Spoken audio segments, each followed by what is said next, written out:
So I am obsessed with Epic the musical right now, and I am a theater person who does not at this time have the ability to go out and partake and participate in community theater because life is busy and hard.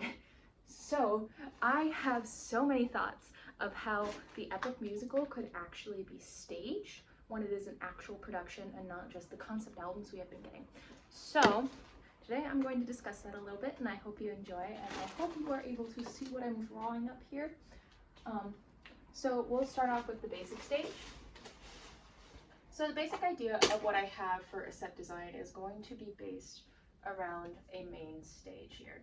We have the main staging area, which is going to be a simple basic stage design because in the Odyssey there are a lot of different islands, there are a lot of different locations. So what I would do if I was staging this production is I would have a lot of little set props that represent the different areas but are not necessarily a full set with that area. You see this in musicals like the Death Note musical, which you can find recorded productions of, where it has small parts of the set out, but it isn't a full set. So we'll start off with that. But also in Epic, you have the gods and goddesses. And while that could be very cool to have them on the main stage with the characters, I feel that it would be more impactful to have these gods and goddesses in their own little area. So how I would do this is two different ways. You could have a secondary section of the stage, this offhand corner section. Like when I was in high school and we did The Little Mermaid, we had, yes, when I was in high school and we did The Little Mermaid, and then when we also did Aladdin, we had a secondary side section of the stage where it had a area to come out. And I feel like it could be really cool to design this as a Mount Olympus type setup. Just little offhand stage area for where the main gods and goddesses are. But you also have other gods, like the wind god Aeolus, who does things in the main thing and aren't just like stuck on Olympus. So what would you do for them? What I would do for them is I would do something like in the Lightning Thief musical, where you have a second area up on the top, where you can still see the characters interacting up here, but it's not in the main area. This Lightning Thief production that I saw did an amazing job of this during Talia's sequence, during Triana Hill, where you had Annabeth and Luke and Talia up here describing the story of their past selves, while in the main area you still had Grover and Percy talking. So I feel like having something up here for that type of godly interaction is great. But over here is where you would have later songs like God Games. That way you have that distinction of when you are interacting with a deity in the main world and when the deities are interacting with the other deities. So that's just the start. And if you can't tell, I'm already losing focus. My basic idea for that main stage stays the same. So let's get into the start of the show. So to start the show, we have the horse and the infant, which is of course from the Iliad, where it is Odysseus directing the soldiers who were coming in on the Trojan horse. So how I would start the show, when curtains go up, you are going to have the horse.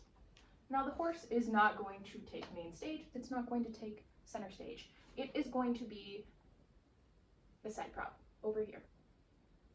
Don't mind me.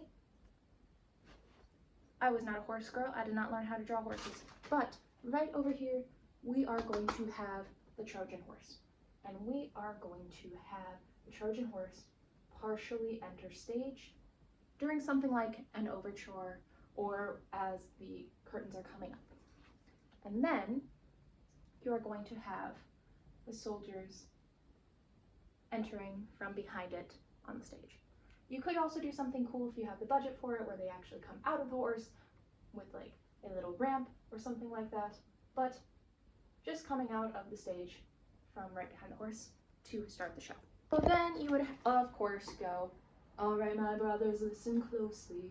You have them start out over here.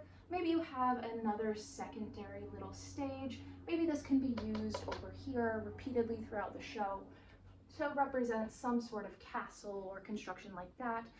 Maybe in this case it would be Troy, but later on it could be Penelope and Odysseus's castle, the castle in the sky, things like that.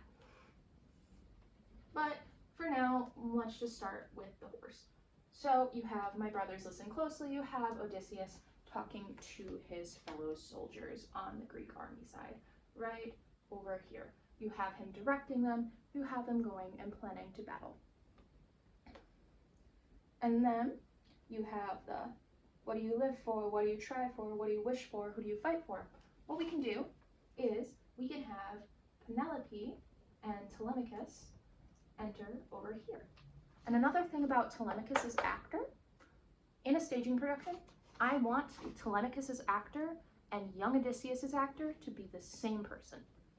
Now you might be wondering what I mean by that. What I mean by that is there is a moment where Athena does quick thought, where young Odysseus is portrayed talking to Athena.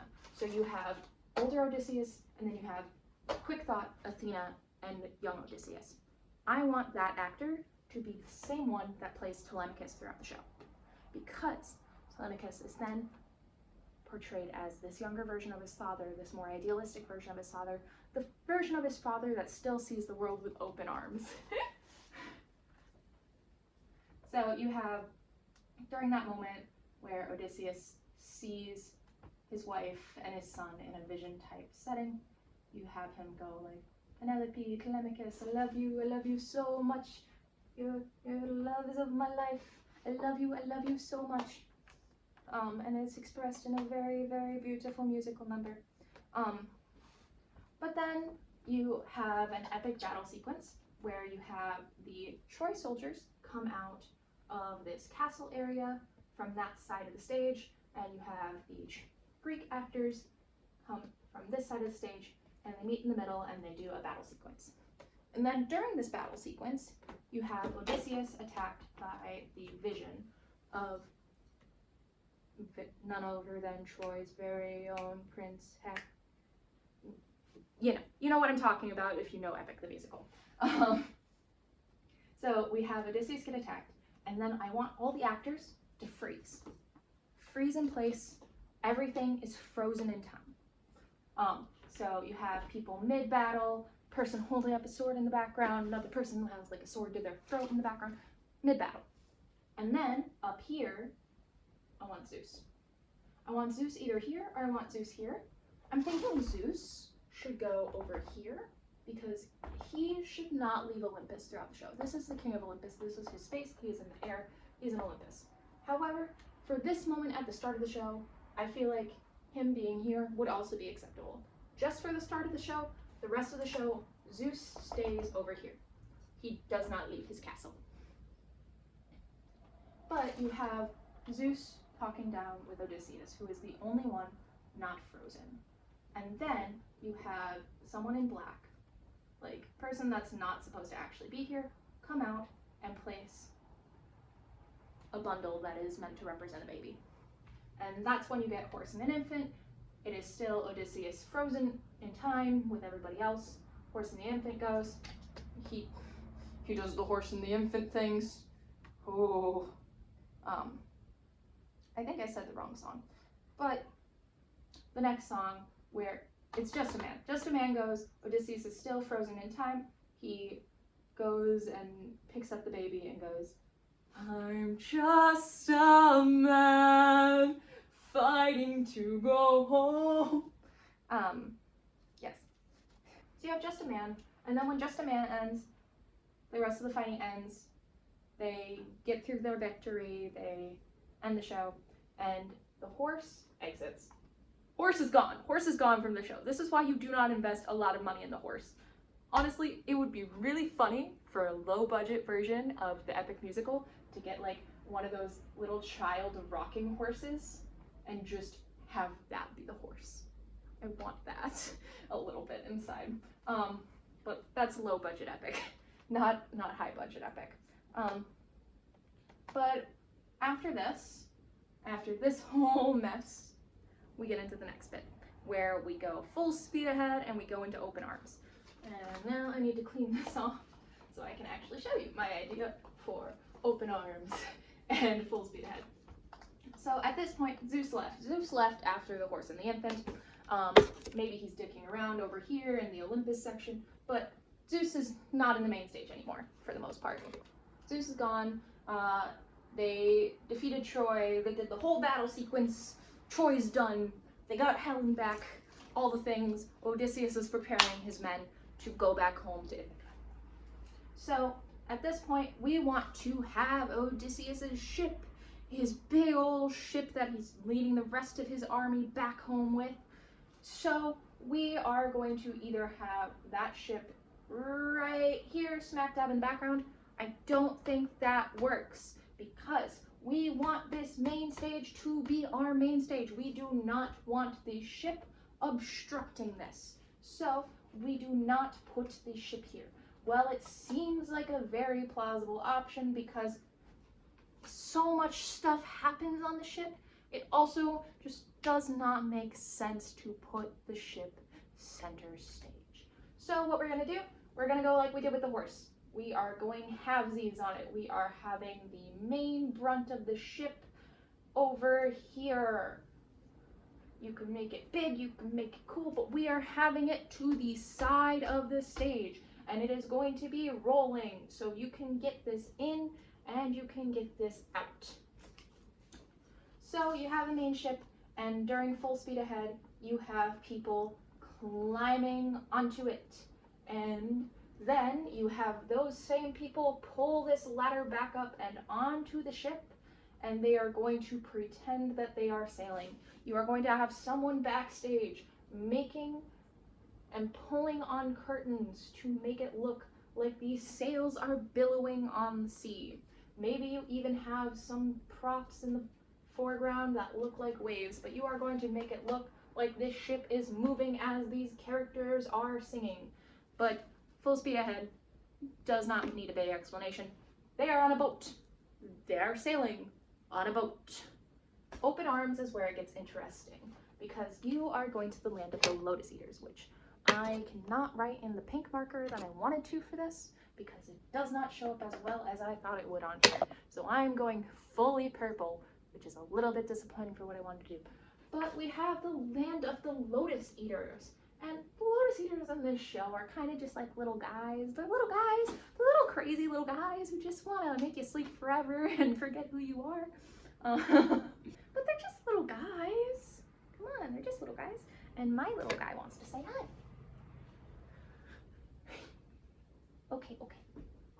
So we're in the land of the Lotus Eaters, and we're having open arms play, and we have Polites and Odysseus exiting the ship and walking together in center stage. And you have Polites going, "Greet the world with open arms," and love him, love him, love him. He's gonna die soon, but we love him before he dies because he is a loving person. So you have them meet the little Lotus Eaters. They're just little guys. They're just little guys. Not like actually little guys because it's a stage production. Oh, we could have the Lotus Eaters actually be little guys. The Lotus Eaters are puppets. So we have the Lotus Eaters. They're little puppets, and maybe they look something like this. So this is very rough sketch, but we have just a little guy. And they're going to have little flower crowns that are actually lotus blossoms. So we have these cute little puppet guys who are just here. They're just so happy to be here. They're so happy to greet you, and they're happy to give you some little wine and some food, and they're going to direct you to the Cyclops that's going to kill you in the next act. But they just go, yeah, you should go that way. So then they, of course, go back to the ship, and you do staging, and you do staging, and you do make it look like their ship is moving again. And that's when we get to the Cyclops. No, we don't get to Cyclops Saga yet.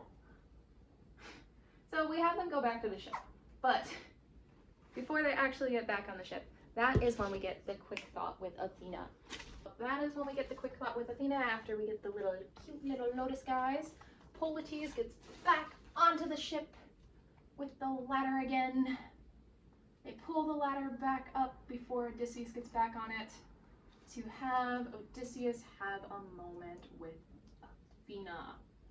Now Athena can be in one of two places, but again, Athena is not going to be in the realm of mortals during this. No, no, no. Athena only goes into the realm of mortals when she befriends Telemachus. Until they are friends, they are not here. Exception for Hermes, but they are not in the land of the mortals. That is the distinction between godly and not godly besides the music. You have gods here, you have gods here. We do not have gods down here until Athena befriends Telemachus. And maybe Poseidon, but Poseidon I want to be on Olympus. So we have Athena up here, and she uses her quick thought, and we have Athena use her quick thought, and that's when the rest of the stage goes dark, other than Athena, Odysseus, who's talking with her, and now we have young Odysseus enter, we have a puppeteer enter, and we have Athena 2.0 enter. So this is just going to be an actress who portrays Athena. It is not going to actually be Athena because actual Athena is up here. Remember that. So we have a puppeteer who is doing the boar, and then we have Odysseus. So we have Odysseus watch his younger self, who this is, remember, same actor as Telemachus.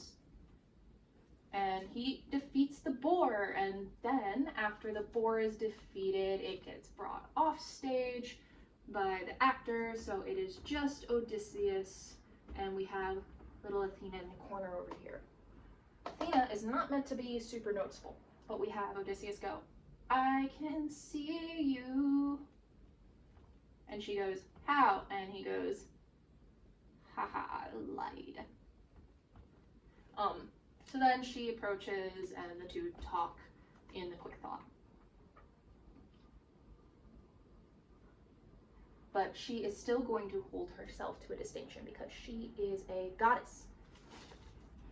But basically they watch that, and then the past Athena and Odysseus go off stage, and she basically goes, "Hey, I'm warning you, you better listen to me, I'm a goddess." And he goes, yeah, I know. And he gets onto the boat.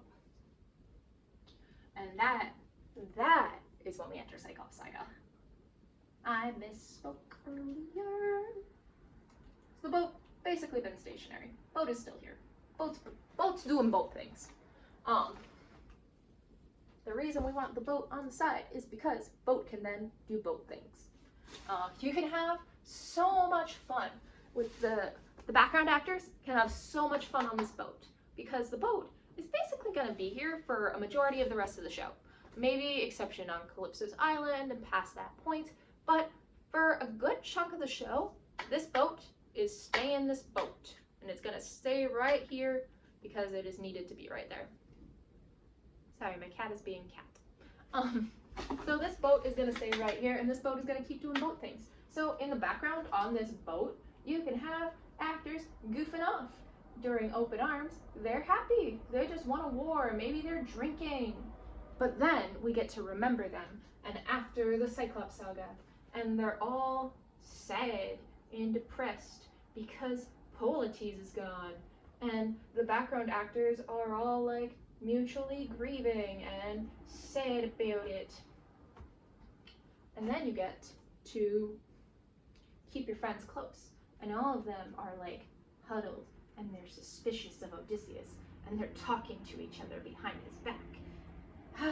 Oh no, they're so sus, they're so suspicious, like, did you see what the captain did?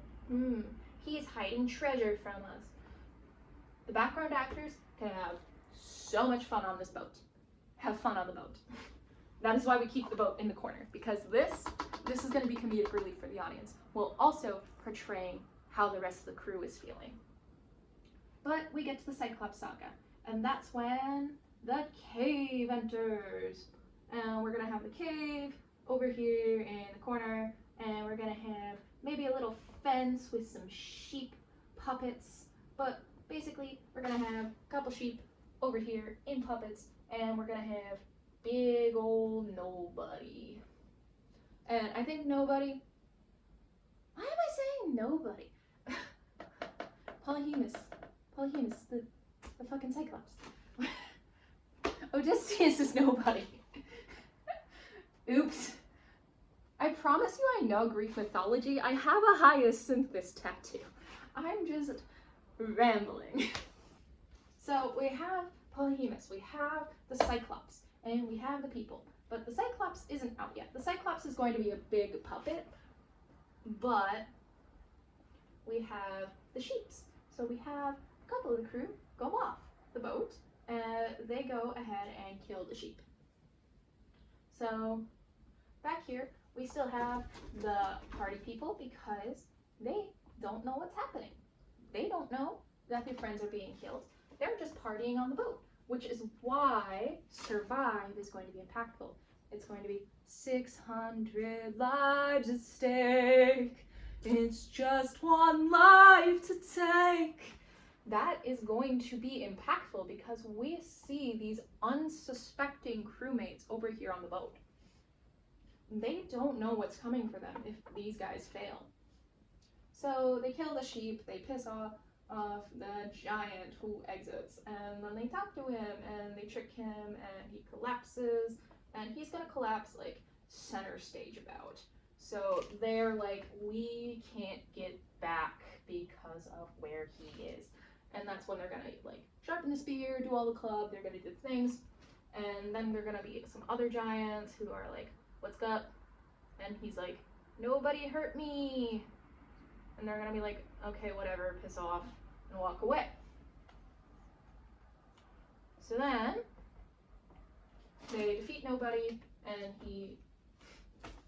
they defeat Polyhemus, and they head back to the ship with the cave still here, and he's like, how dare you?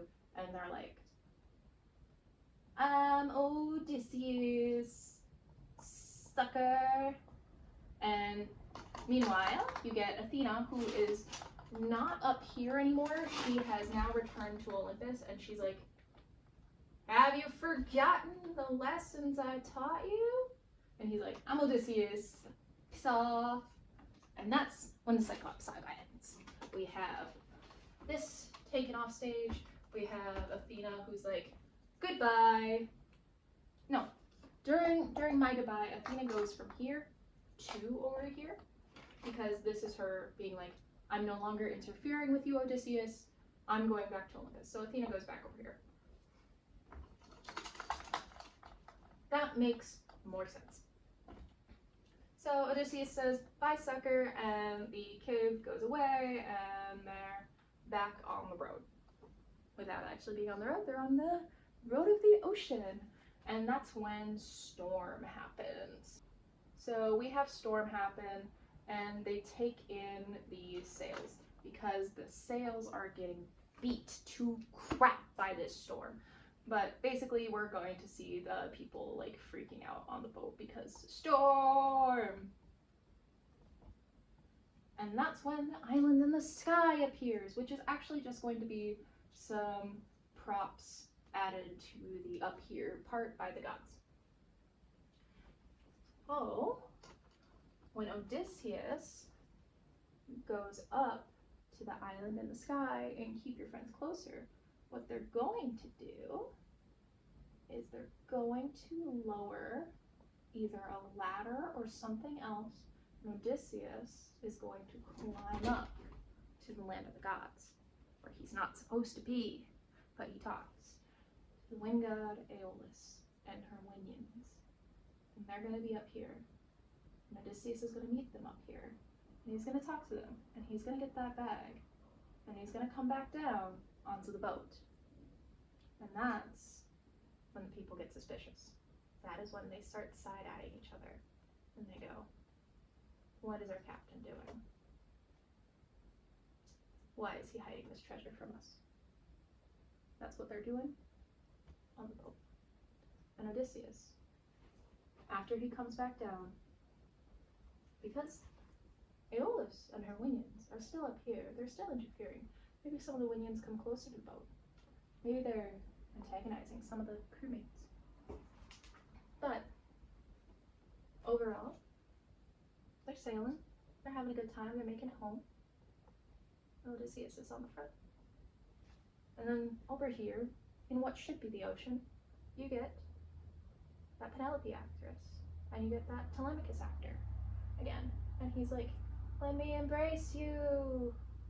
And they're like, the bag, bro, the bag. And that's when the wind opens. So the wind opens. This is making a storm. And that's when Aeolus is like, shoulda listened, and so did the minions. They're like, bye, bro. So they bounce. And that's when Poseidon appears. And Poseidon is pissed.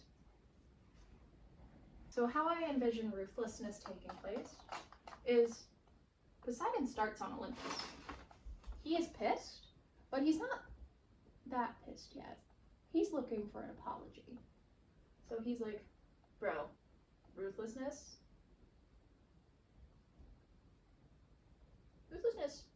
better.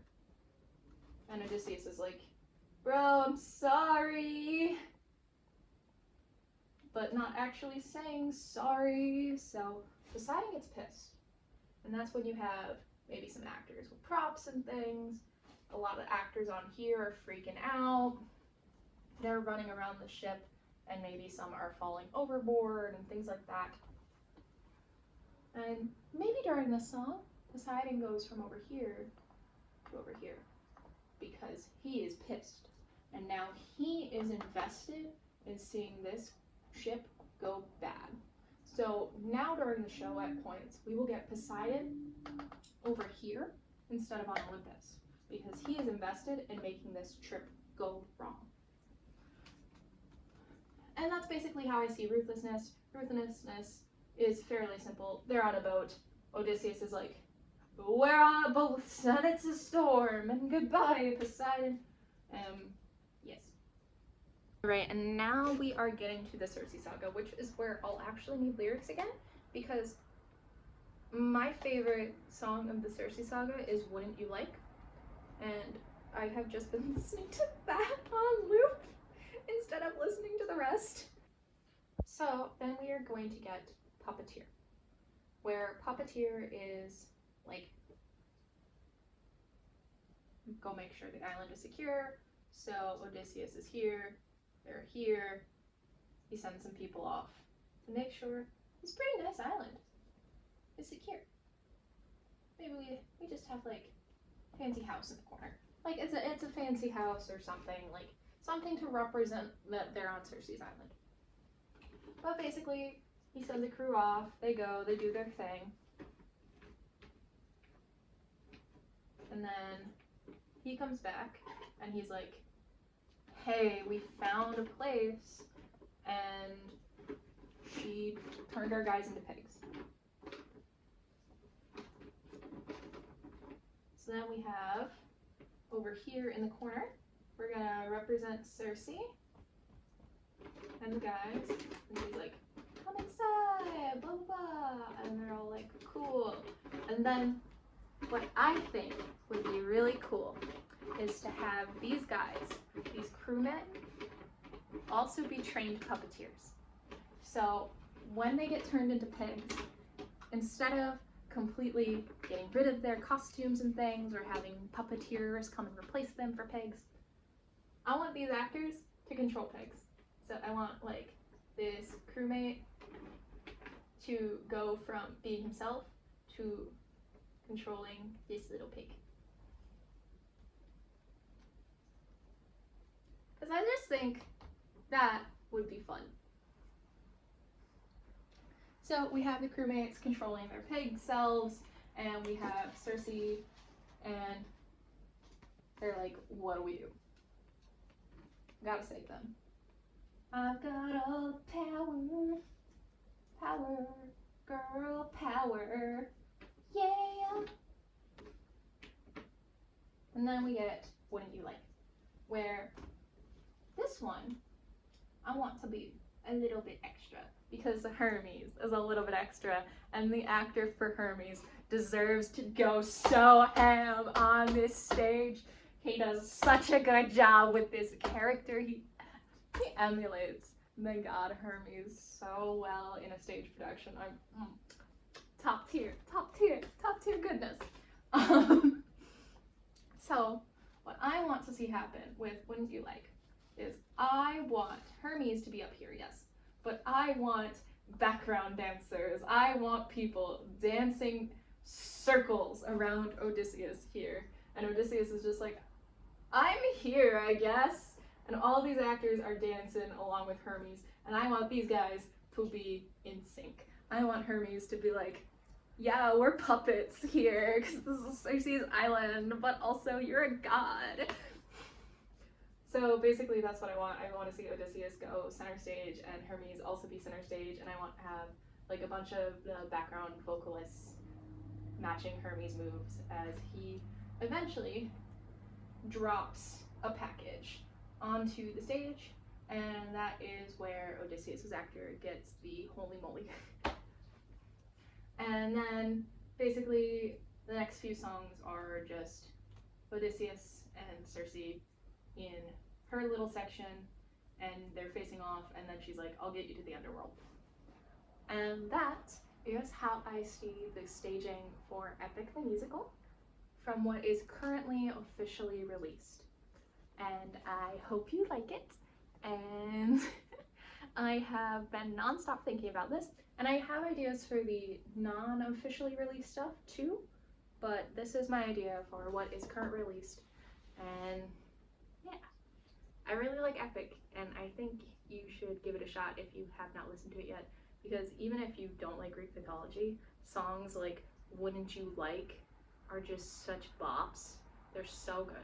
I am personally so desperate for the day we get God Games officially released, specifically the Apollo section of God Games. I really want the Apollo section of God Games to be released. But yeah, that's my idea for Epic. And